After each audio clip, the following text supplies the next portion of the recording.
Imagine taking the ultimate journey, not across the stars, but into the heart of a black hole.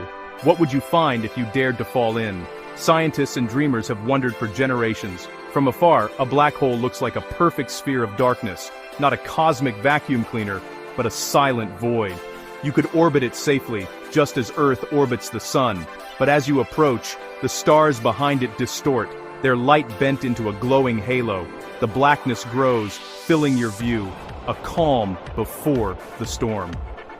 The only clue that things are changing is how light behaves. Ahead, the universe shrinks and blue shifts. Behind, it stretches and red shifts. You're falling into a gravitational well, so deep it warps space, time, and light. The silence deepens. The universe seems to hold its breath as you drift closer to the edge of reality. The tranquility is deceptive. You're leaving the familiar universe behind. The rules of reality are about to break. This is the threshold of the unknown. Your journey has truly begun.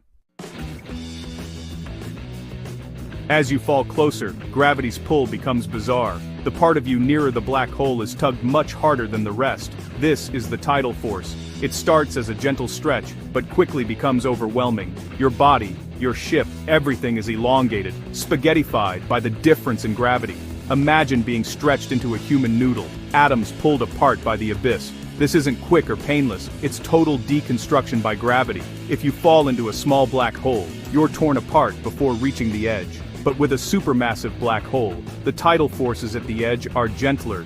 You might cross the event horizon intact, only to be stretched later, deeper inside. The size of the black hole determines your fate. Either way, the end is inevitable. Gravity wins. You are powerless to resist. The abyss claims everything. What would an observer see as you fall?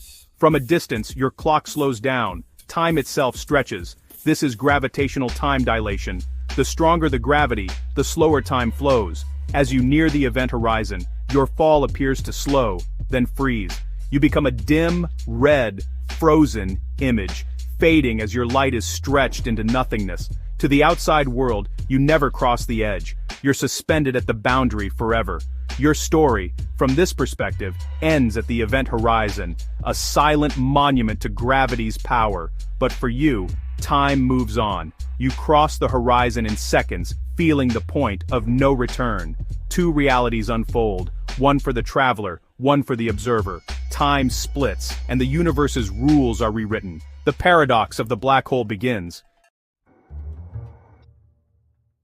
The event horizon is the black hole's point of no return. It's not a surface, but a boundary. Once crossed, escape is impossible. The pull is so strong not even light can break free. Inside, all paths lead to the center, the singularity. Space-time itself flows inward, carrying you along. You can't choose your direction. Your fate is sealed. The laws of physics break down at the singularity. Some theories suggest you might see the universe's future flash by, or even enter another universe. But most agree. At the center, matter is crushed to infinite density. Space and time dissolve. The tidal forces become infinite. You're torn apart, your atoms erased. The journey ends at the singularity. To fall into a black hole is to face ultimate transformation. You drift toward darkness, stretched into atoms, frozen in time for the outside world. You cross the event horizon, swept along by space-time itself. The rules of reality vanish. Science has no answers here. At the singularity, you're not just destroyed, you're erased. Your matter and information are absorbed. Your existence ends. You become part of the enigma, annihilated at the center. It's the most complete end imaginable. To fall into a black hole is to be erased from the universe. Your story ends, but the black hole's mystery continues.